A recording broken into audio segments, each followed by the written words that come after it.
Seja bem-vindo, seja bem-vinda para a continuação do estudo do livro do Apocalipse aqui no canal Maná de hoje. Eu sou o pastor Luiz Antônio. Nós já estamos no capítulo de número 9, interpretando o Apocalipse versículo por versículo. Tudo que eu vou falar hoje eu estou acompanhando aqui na apostila. Nossa apostila tem 355 páginas e caso você se interesse em adquirir essa apostila, é só clicar no QR Code que está aqui ao lado. Faz o depósito comprando a apostila. Assim que eu confirmar o depósito, já envio para você imediatamente em PDF. Você vai poder acompanhar os meus comentários aqui e não vai precisar tomar nenhuma nota, porque você terá a apostila na mão. É um comentário importante, as notas da apostila são notas importantes que com certeza vão acrescentar ao seu conhecimento.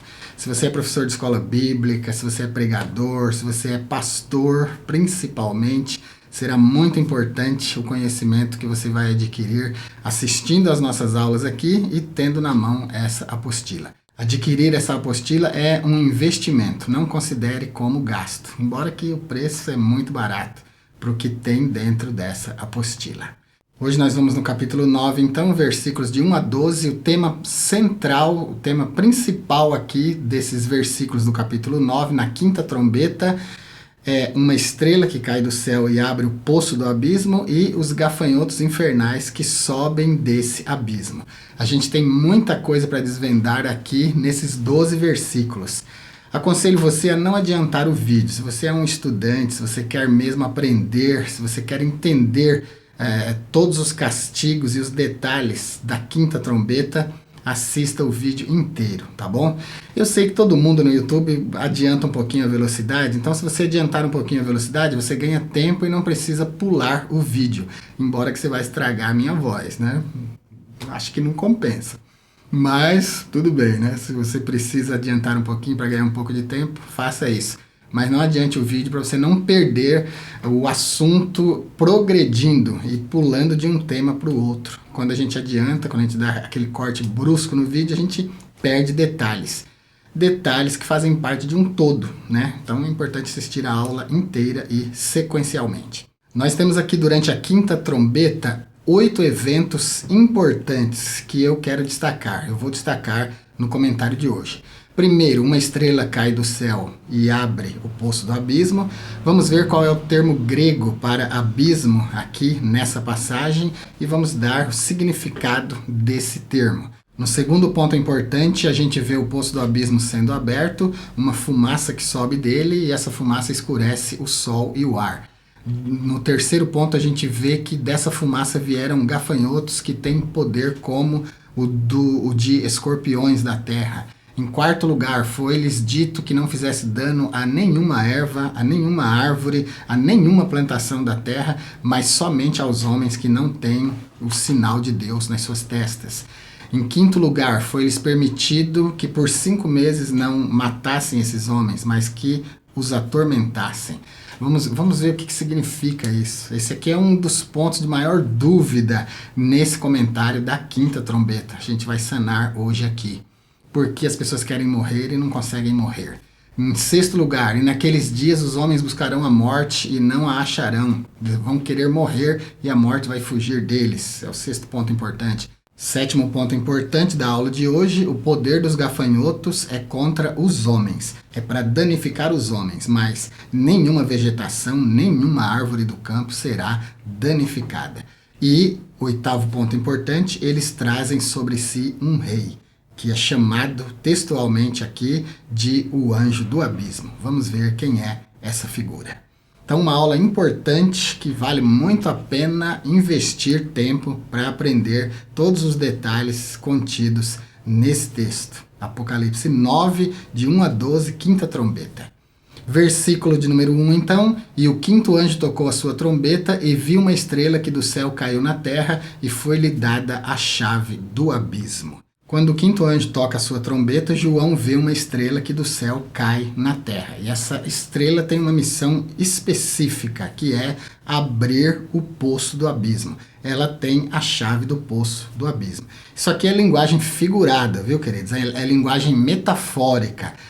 Embora que estrelas, no contexto bíblico, pode significar o astro real, uma estrela mesmo, de verdade, como o Sol da nossa Via Láctea, da nossa galáxia, pode significar homens, como no caso das cartas às 7 igrejas, nós temos pastores lá como anjos, e a gente tem eles também sendo comparados com estrelas, e também o próprio Satanás é comparado com uma estrela, ele é chamado de estrela, e Jesus também é chamado de estrela. Então a gente tem linguagem figurada, mas nesse caso específico aqui, eu tenho para mim que seja realmente um corpo celeste. E por falar nisso, a gente já elucidou em aulas passadas que as estrelas que do céu caem na terra durante os eventos das trombetas não são astronomicamente uma estrela literal, né? Porque uma estrela é um corpo celeste muito grande. Como eu mostrei na aula passada, o Sol da nossa galáxia, que é uma estrela,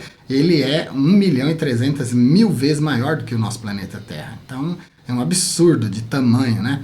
Jamais poderia cair na Terra. Então, obviamente que está se falando de um meteoro. O juízo da quinta trombeta é o primeiro ai dessa descrição de vários ais, lamentos, castigos, né, flagelos que serão derramados sobre a terra. É isso o significado desses ais aqui que a Bíblia mostra no Apocalipse. E a gente vê que a descrição desse primeiro ai, a quinta trombeta, ele ocupa 11 versículos. E tem uma descrição muito completa da invasão dessas hostes espirituais aí, desses demônios, né? Desses anjos caídos aí, desses soldados do inferno que vão atormentar os homens por 5 meses. Inclusive, nós vamos também entender por que esse período de tempo. São informações importantes na aula de hoje. Por isso eu disse para você assistir a aula inteira. A quinta trombeta, chamada de ai, aqui nas escrituras, ela vai mudar o quadro da humanidade de forma muito drástica. As coisas que vão acontecer durante essa quinta trombeta são tão estarrecedoras, é um flagelo tão terrível que os homens vão desejar morrer nesse período. E a gente pode dividir esse período em 3 partes. A gente tem uma descrição geral dos versículos 1 a 6, a gente tem uma descrição específica que vai falar dos gafanhotos infernais dos versículos 7 até o 10, e a gente tem a descrição do anjo do abismo no versículo de número 11, e o versículo 12 faz o encerramento. Retórica boa, né, irmãos, nas escrituras. E do ponto de vista da oratória, da gramática, é muito bonito, muito bem escrito. Eu fico até meio que duvidando, assim, que João escreveu o livro, né? Isso aqui é piada teológica, né? Claro que João não escreveu o livro, João registrou o livro. Mas a inspiração do livro é divina, por isso uma retórica tão bonita, tão perfeita, tão matemática, tão astronômica. Se você assistir às aulas anteriores, principalmente onde eu dou o panorama do livro do Apocalipse, você vai ver como que a numerologia, não numerologia no sentido astrológico lá, de adivinhações e tal, numerologia simples, números sendo avaliados nos seus sentidos bíblicos, é muito bonito. Muito firme, muito precisa, né? Então, o livro do Apocalipse é um livro de uma retórica espetacular. Eu admiro demais. Por isso estou nessa empreitada aqui, para interpretar o Apocalipse para vocês, versículo por versículo. É um trabalho no qual estou me dedicando e quero que ele atinja você no alvo, no coração, para que haja uma transformação na sua vida pelo temor de Deus. Sabe que o pastor Messias, lá do Tocantins, ele é membro do Nível Consultoria aqui do nosso canal, e ele falou assim: pastor, comentários muito bons que o senhor está fazendo aí no canal.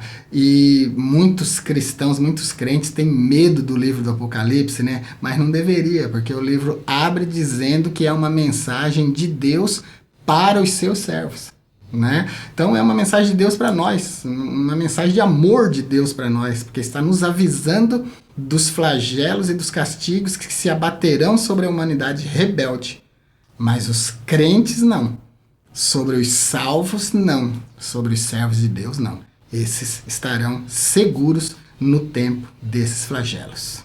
Existe uma linha teológica de interpretação que entende que essa estrela que cai aqui, tendo a chave do abismo na mão e que abre o abismo, e desse abismo sobem esses gafanhotos infernais, há quem entenda que seja o próprio Satanás. Porque Satanás ele é chamado, por exemplo, em Isaías 14:12, de estrela. Lá nós temos: como caíste do céu, ó estrela da manhã, filha da alva, como foste lançada por terra, tu que debilitavas as nações. Então tem gente que entende que essa estrela seja uma referência ao próprio Satanás, já que ele é o príncipe dos demônios, tem controle sobre os demônios, né? É uma linha de pensamento. Eu não sou partidário dessa linha de pensamento. Eu entendo que seja um evento astronômico mesmo, um meteoro cai na Terra e esse evento catastrófico é como que, né, uma desculpa para um portal para outra dimensão, para dimensão espiritual, um portal que se abre e desse portal, vem esses demônios que João descreveu da forma que ele conseguiu. Mas a visão era tão aterradora que a gente vai ver na continuação aqui do comentário que se a gente for desenhar aquilo que ele está descrevendo, a gente desenha um monstro, uma criatura horrenda, uma criatura sem nexo, inclusive. Porque do jeito que João descreve, mas foi o máximo que ele conseguiu fazer. O que ele estava vendo eram criaturas abomináveis, criaturas horríveis, monstros na acepção da palavra. Monstro não quer dizer uma coisa grande, tá bom? Monstro quer dizer uma coisa defeituosa, que foge do padrão da natureza. Não quer dizer grande. Coisa grande é coisa grande, né? É que a gente está acostumado a ver filmes de monstros, e a gente chama de monstro, aí a gente imagina como coisa grande, mas essa semântica não tem valor nesse contexto aqui não, tá certo? Monstro aqui significa realmente defeituoso, fora do contexto natural. Para mim, então, é um evento astronômico, não se trata de Satanás. Mas, queridos, o livro do Apocalipse é um livro difícil, né? Então, mais respeito mesmo quem entenda que seja Satanás, e caso você pense que seja, deve respeitar também meu ponto de vista colocado aqui. Versículo de número 2: e abriu o poço do abismo, e subiu uma fumaça do poço, como a fumaça de uma grande fornalha, e com a fumaça do poço escureceu-se o sol e o ar. A gente pode ver o paralelo desse flagelo aqui no Apocalipse 16:10, nas taças sendo derramadas, onde está escrito: e o quinto anjo derramou a sua taça sobre o trono da besta, e o seu reino se fez tenebroso. Então a gente vê aqui um aspecto tenebroso, escuro, medonho, né? Durante a quinta taça, e a gente vê o sol e o ar se escurecendo aqui com o toque dessa quinta trombeta. Eventos que caminham em paralelo no livro do Apocalipse. O que acontece então aqui com o mundo, e inclusive com o trono da besta, inclusive com o reino da besta, né? Os seguidores da besta também vão experimentar esses flagelos, também não, né? Principalmente eles. Será um castigo tremendo, um castigo terrível. E ele começa então com uma penumbra caindo sobre a terra, o escurecimento do sol e do ar. E o reino da besta se torna um reino tenebroso. Imagine que você esteja vendo de longe e você vê a escuridão tomando conta do planeta e esse terror caindo sobre a humanidade. Eu estou usando a palavra terror porque é o que é. Você vai ver quando a gente continuar aqui e começar a interpretar os acontecimentos e principalmente a ação desses gafanhotos infernais. É um terror, é uma coisa medonha, uma coisa absurda que vai acontecer durante essa quinta trombeta. O termo grego para abismo aqui é abyssos. Sonzinho de V mesmo, bem leve, tá bom? Abyssos, que significa um poço, um buraco, significa um abismo. E esse termo grego aviso, que aparece aí em Apocalipse 9:1, durante o castigo da quinta trombeta, significa um abismo sem fundo, um abismo ilimitado. Esse abismo era considerado pelos gregos como o lugar para onde iam os mortos. Era considerado também como o lugar da habitação dos demônios. O equivalente de Avisos do grego é Sheol do hebraico. o mundo dos mortos, o lugar para onde vão os mortos. Um termo correspondente que nós encontramos na 2 de Pedro 2 e 4 é Tártaro. Tártaro significa o abismo mais profundo do inferno. Esse lugar corresponde também à Guiena dos hebreus, né? O inferno de chama mesmo, a última condenação dos perdidos. Jesus, inclusive, usou a palavra 11 vezes, se referindo ao lago de fogo, Guiena do hebraico. A gente tem em Lucas a aparição desse termo Avissos, Lucas 8:31, e a gente tem também no profeta Isaías 14:15, na versão ARC, aparecendo também o termo abismo, sendo traduzido do hebraico Sheol. Versículo de número 3, e da fumaça do poço do abismo que foi aberto, vieram gafanhotos sobre a terra, e foi-lhes dado poder como o poder que tem os escorpiões da terra. Vieram gafanhotos. Esses gafanhotos mencionados aqui nessa seção, eles não são gafanhotos normais, né? Não são aqueles gafanhotos ordinários que a gente está acostumado a conhecer e que devasta toda a plantação por onde quer que passam, né? Eles passam como uma praga, destruindo, devorando tudo. Mas aqui a Escritura não está se referindo a esses. São comparados a esses, mas não são gafanhotos ordinários. E aqui está falando de demônios. É um flagelo infligido por demônios, criaturas sobrenaturais. Outras escrituras, como por exemplo a 2 de Pedro 2:4, onde eu mencionei que aparece o termo grego tártaro, e Judas, versículo 6, parece referenciar o lugar onde esses demônios estão presos. A gente vê, por exemplo, na 2 de Pedro, porque se Deus não perdoou aos anjos que pecaram, mas havendo-os lançado no inferno, inferno aqui é a tradução do grego tártaro, o termo que aparece aí é tártaro, os entregou a cadeias de escuridão, ficando reservados para o juízo. E aí segue o texto, vai dar contexto se você ler tudo. Mas eu estou lendo só o 4 para citar o termo que aparece aqui. Então Deus não perdoou os anjos que pecaram, mas prendeu eles no tártaro, o mais profundo do inferno. E Judas 6 diz, e aos anjos que não guardaram o seu principado, mas deixaram a sua própria habitação, Deus os reservou na escuridão e em prisões eternas, até o juízo daquele grande dia. Então perceba que nós temos aqui em Judas versículo 6 expressões como juízo sobre a humanidade e grande dia. Dois termos importantes que podem relacionar esse versículo e esses anjos em prisões eternas com os eventos agora da quinta trombeta. Então a gente pode pensar que esses anjos que estão presos, segundo a menção da 2 de Pedro 2:4 e de Judas 6, estejam sendo soltos agora para castigar a humanidade. Pela descrição de João e por essa hermenêutica que eu acabei de fazer aqui, a gente percebe que esses gafanhotos, obviamente que não são gafanhotos ordinários, gafanhotos comuns, porque senão João não teria tanta dificuldade ao descrevê-los. A gente vai ver mais para frente a descrição, como é uma descrição tenebrosa. Então, isso parece combinar sim com o que Pedro e com o que Judas dizem. São demônios que estavam presos e agora estão sendo soltos para executar um juízo de Deus. E eles ainda recebem ordens. Não é para danificar a natureza, somente os homens que não têm a marca de Deus. É o que nós temos no versículo 4. E foi-lhes dito que não fizessem dano à erva da terra, nem a verdura alguma, nem a árvore alguma, mas somente aos homens que não têm nas suas testas o sinal de Deus. Então olha a importância de um sinal de Deus. E os demônios, queridos, eles são peritos em reconhecer pessoas com o sinal de Deus. Mesmo hoje, os demônios respeitam e obedecem pessoas com o sinal de Deus. Esse sinal de Deus hoje em dia é uma vida com Deus. É uma vida com Cristo, é uma vida de autoridade, pessoas divorciadas do mundo, pessoas divorciadas do pecado, pessoas que andam com Deus, como Enoque, como Elias andaram com Deus e Deus para si os tomou.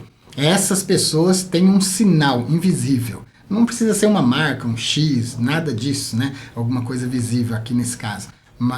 Nesse caso que eu estou citando da nossa aliança agora.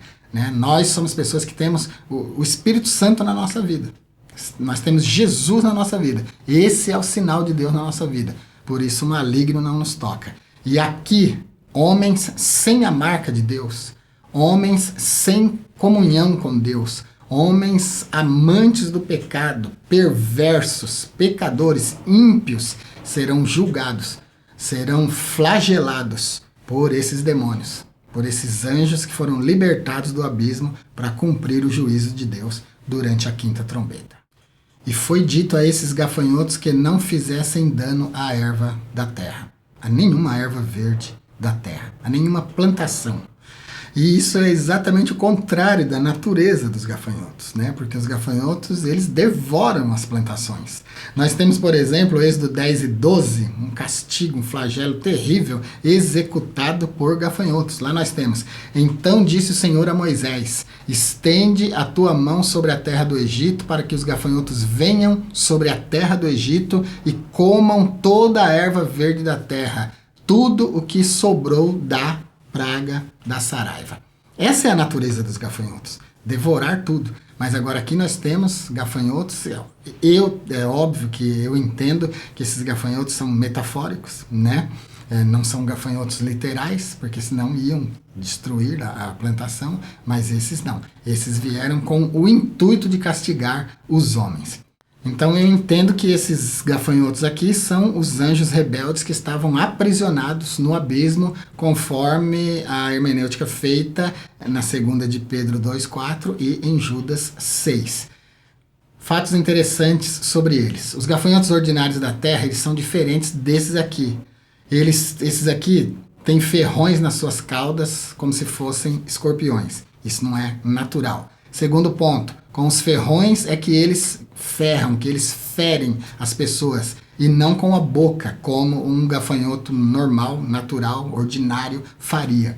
Terceiro ponto, o seu alvo, em vez de ser a plantação, são os homens. Eles foram proibidos de tocar na erva verde, na plantação, nas árvores, mas a ordem era para danificar somente os homens. Quarto ponto, muito interessante, os gafanhotos naturais não têm rei, mas esses gafanhotos aqui têm um rei, citado nominalmente. Vamos ver as escrituras falando uma coisa ao contrário da outra. Aqui em Provérbios 30, 27, por exemplo, a gente tem, os gafanhotos não têm rei, e contudo, todos saem e em bandos se repartem. Então, aqui Provérbios 30, 27 está dizendo que gafanhotos não têm rei. Já o versículo aqui diz que, o versículo 11 aqui, do 9 de Apocalipse, diz: esses, porém, trazem sobre si rei, o anjo do abismo. Então, a gente percebe que não são gafanhotos normais.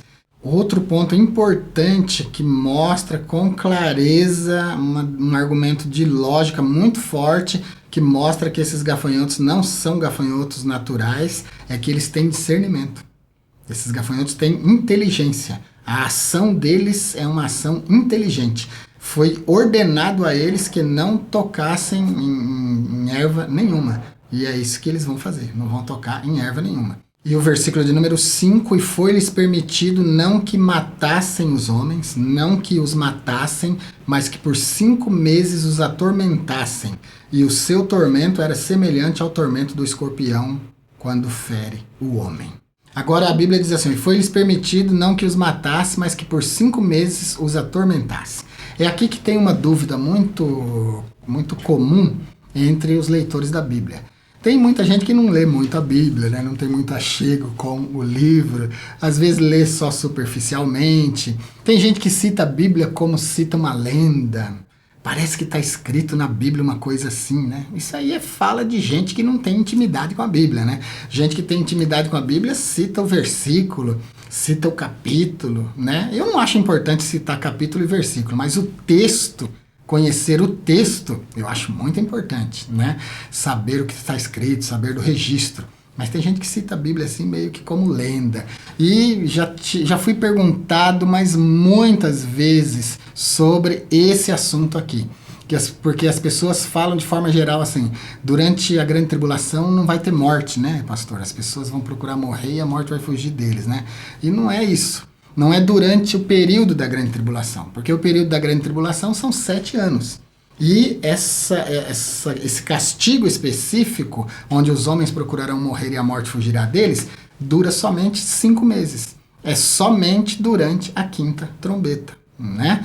E uma coisa interessante para a gente perceber aqui é que 5 meses é o período de vida do gafanhoto ordinário, do gafanhoto natural. Os gafanhotos nascem na primavera e morrem no verão. Isso é de maio até setembro, ou seja, 5 meses. Esse é o período da vida de um gafanhoto. Eu não falei para vocês que a retórica das escrituras é uma retórica muito bonita, muito perfeita, muito de alto nível. E o versículo 5 diz, ó, e foi-lhes permitido que não matassem os homens, mas que por 5 meses os atormentassem. Ou seja, durante o período de vida dos gafanhotos naturais. Já que esses demônios que João está vendo estão sendo comparados com gafanhotos. A ferocidade, a velocidade, a destruição causada por eles, na visão de João, era como uma nuvem de gafanhotos caindo sobre uma plantação e destruindo tudo. O período, então, em que os homens buscam a morte e a morte foge deles é somente durante 5 meses, somente durante a quinta trombeta. Não é durante o período completo da grande tribulação. 5 meses é um período de juízo nas Escrituras, e a gente percebe também isso quando da ocasião do dilúvio. A gente vê que o dilúvio ele dura do segundo mês, que é maio, até 17 do sétimo mês, que é setembro. E durante esse período, as águas do juízo de Deus prevalecem sobre a terra. Isso perfaz um tempo de 5 meses. Então, a Escritura se combina perfeitamente. A Bíblia dando interpretação para a própria Bíblia e tal, e essa é a melhor hermenêutica, né? Aliás, isso é hermenêutica, né? A Bíblia interpretando a própria Bíblia. E o versículo de número 6 é que comprova essa nossa argumentação, de que os homens não morrerão durante esse período. E naqueles dias os homens buscarão a morte e não a acharão, e desejarão morrer, mas a morte fugirá deles. Esse aqui é o único momento na história da humanidade em que a humanidade busca a morte e a morte foge deles. Sempre é o contrário, sempre é a morte que está no nosso calcanhar, sempre é a morte que está nos buscando, né? E nos levando. Uma outra nota importante aqui é que quando a gente vê esse quadro, quando a gente vê a descrição desse quadro caótico aqui da quinta trombeta, principalmente nessa fala aqui dos 5 e 6 do capítulo 9, onde diz que os homens serão flagelados de tal maneira que vão preferir morrer do que viver, as pessoas dizem assim, mas como Deus é mau, né? Puxa vida, tá bom, eram homens ímpios, pecadores, divorciados de Deus, mas para que um castigo tão grande desse? Eu vou dizer para você para quê. Isso aqui não é a representação somente do castigo frio, né, sobre a humanidade. Isso aqui é sinal de misericórdia. Quer ver pela minha perspectiva? A gente está vendo aqui os homens querendo morrer. Se morrerem, morrerão no pecado, morrerão sem salvação, morrerão sem arrependimento, morrerão odiando a Deus que está trazendo sobre eles esse castigo. Então morrem condenados. Deus está, então, tirando o poder da morte, para que eles não morram, para que eles entendam que o castigo é didático, para que eles entendam que o castigo não tem simplesmente o objetivo de castigar, mas de trazê-los ao arrependimento. Porque Deus castiga todos os que ama, né? E Deus ama a humanidade. Porque Deus amou o mundo de tal maneira que deu seu Filho unigênito para que todo aquele que nele crê não pereça, mas tenha a vida eterna. É uma demonstração de misericórdia e não só de castigo frio e vazio. Então, esses homens ainda terão 5 meses em que desejarão morrer, mas não vão morrer. Então terão oportunidade de mudar de ideia. Terão oportunidade de abandonar o ódio, abandonar o pecado, se converter a Deus, se entregarem para Deus. Não é mais era da graça, não tem mais Jesus, né? Mas, olha, um parêntese aqui. Eu acredito plenamente na operação extravagante do Espírito Santo durante o período da grande tribulação. Porque senão não há arrependimento de jeito nenhum. Mas durante o período da grande tribulação a gente vê salvação de almas. Vá no capítulo As Almas Debaixo do Altar. Vou deixar nesse card aqui para você assistir. As Almas Debaixo do Altar. Uma aula excelente. Você vai ver que elas vêm da grande tribulação. São salvas. Sem o trabalho do Espírito Santo não tem salvação. Se salvaram, é porque o Espírito Santo está trabalhando. Então eu acredito muito nisso.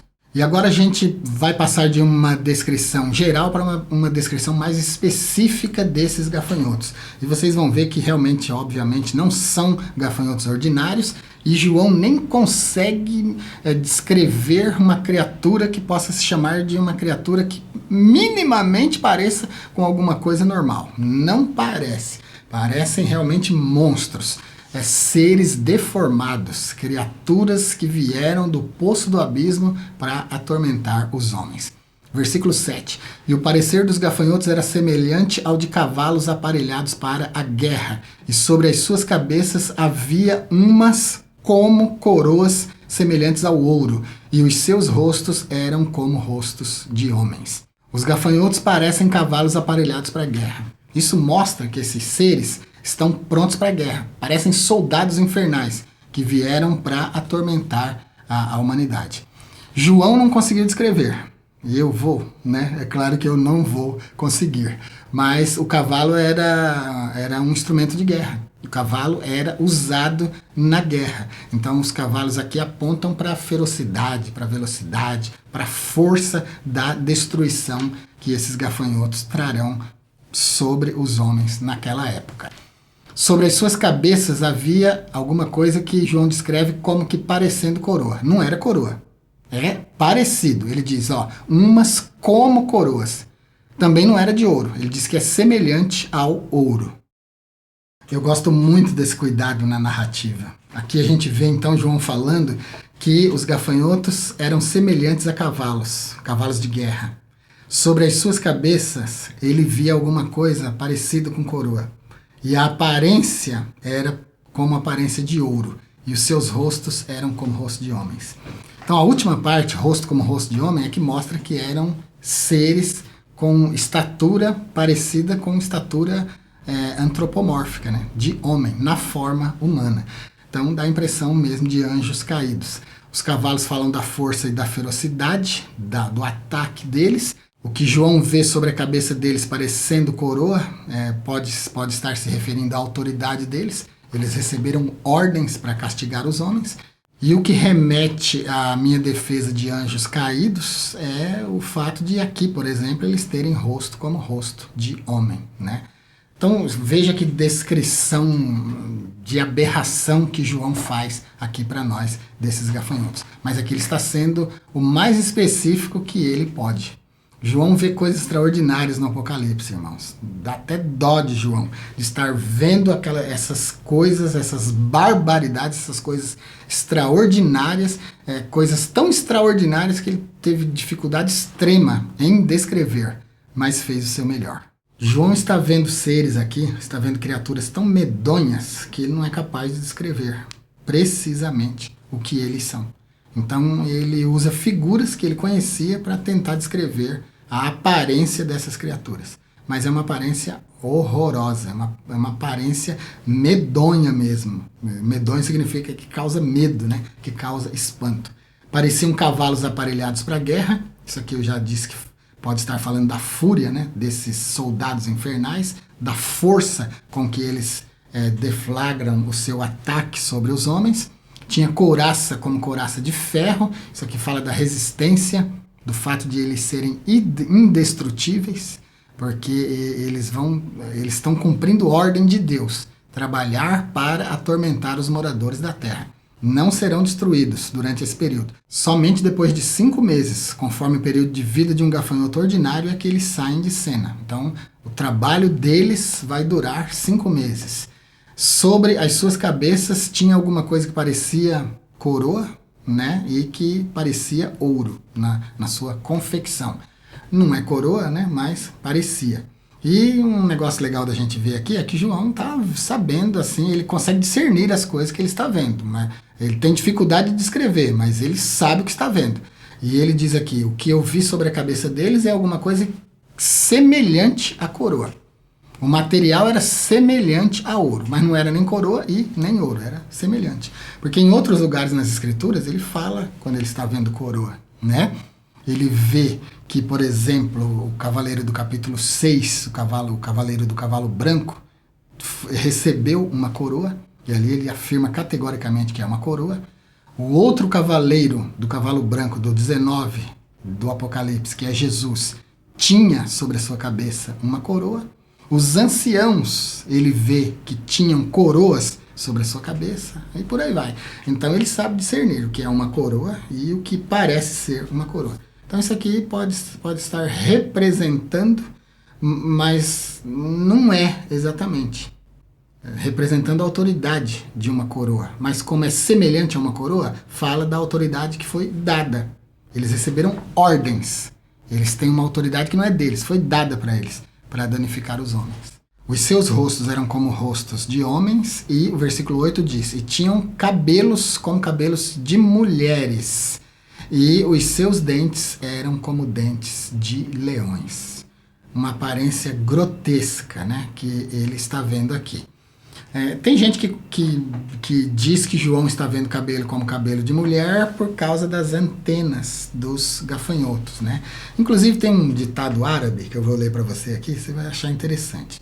Os árabes dizem assim, ó, o gafanhoto tem cabeça de cavalo, peito de leão, pés de camelo, corpo como de serpente e antenas como cabelos de mulheres. Então parece que os orientais tendem a assemelhar cabelo de mulher com as antenas do gafanhoto. Pode ser disso que João esteja falando. João também assemelhou, tá, o cabelo da mulher às antenas dos gafanhotos que ele estava vendo.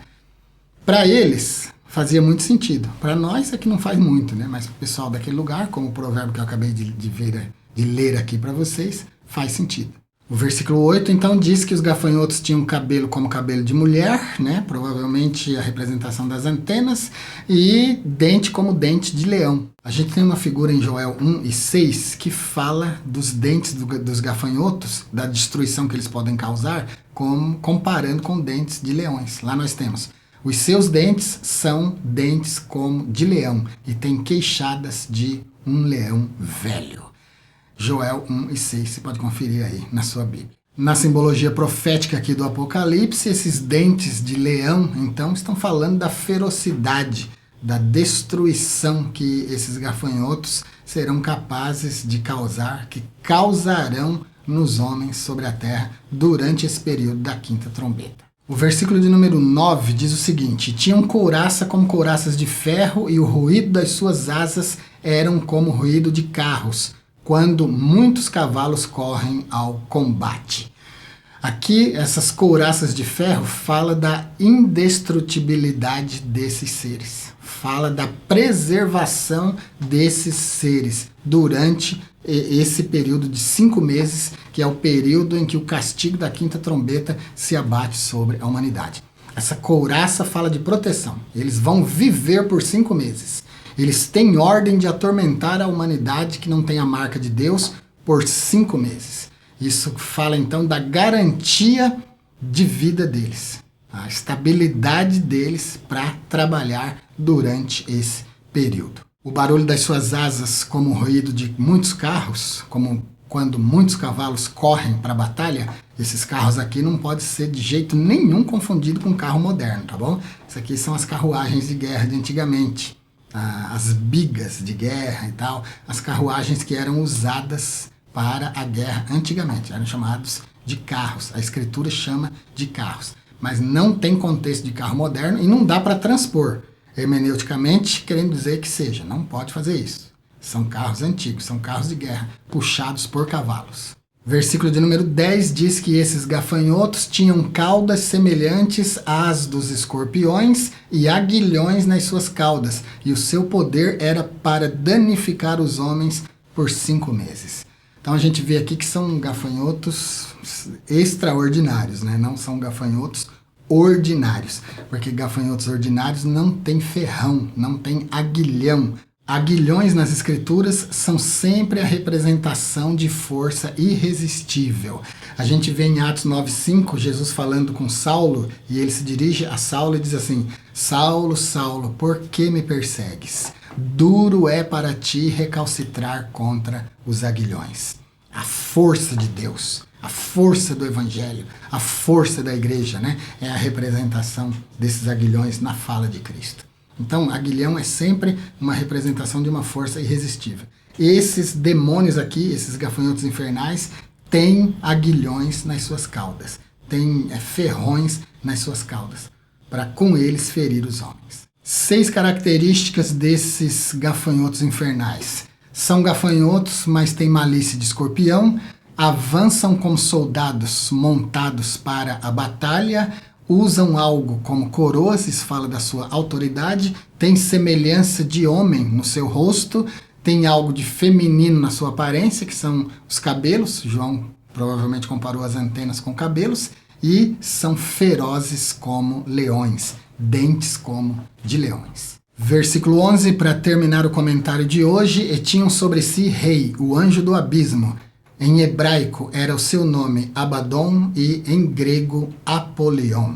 Esse anjo do abismo aqui é o próprio Satanás. Está também dentro do exército infernal, atormentando os homens por 5 meses sobre a terra, durante o período da 5ª trombeta. Lá no início eu disse que eu sou do ponto de vista de que a estrela que cai é realmente um corpo celeste, um meteoro, interpretando bem, e do impacto, da fumaça desse impacto, eu até fantasiei dizendo que abre um portal, né, espiritual para a entrada desses demônios no nosso mundo e assim começar o flagelo da 5ª trombeta. Satanás está inserido dentro. Então eu não entendo que Satanás seja a estrela que caiu e abriu o abismo, mas ele está entre o exército. Ele está no meio do exército infernal que vai castigar os homens. Inclusive, ele é o rei desse exército. É o que diz o versículo 11. E tinham sobre si rei, o anjo do abismo. Sobre Abaddon e Apolion, vou deixar notas mais precisas na apostila. Caso você adquira, você vai poder ver. Mas Abaddon, hebraico, e Apolion, grego, os 2 termos significam destruição e ruína. E o versículo de número 12 fecha o nosso comentário de forma estarrecedora, aterrorizante, trazendo o aviso de que a dor ainda não passou. Esse aqui é só o primeiro ai.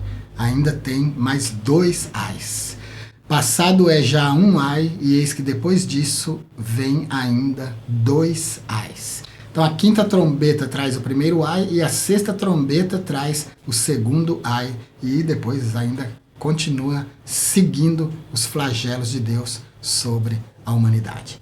Nós vamos ficar por aqui então no comentário da 5ª trombeta. Espero que você tenha aproveitado, espero que você tenha aprendido. Se você gostou, compartilhe os nossos vídeos, compartilhe o link da nossa série.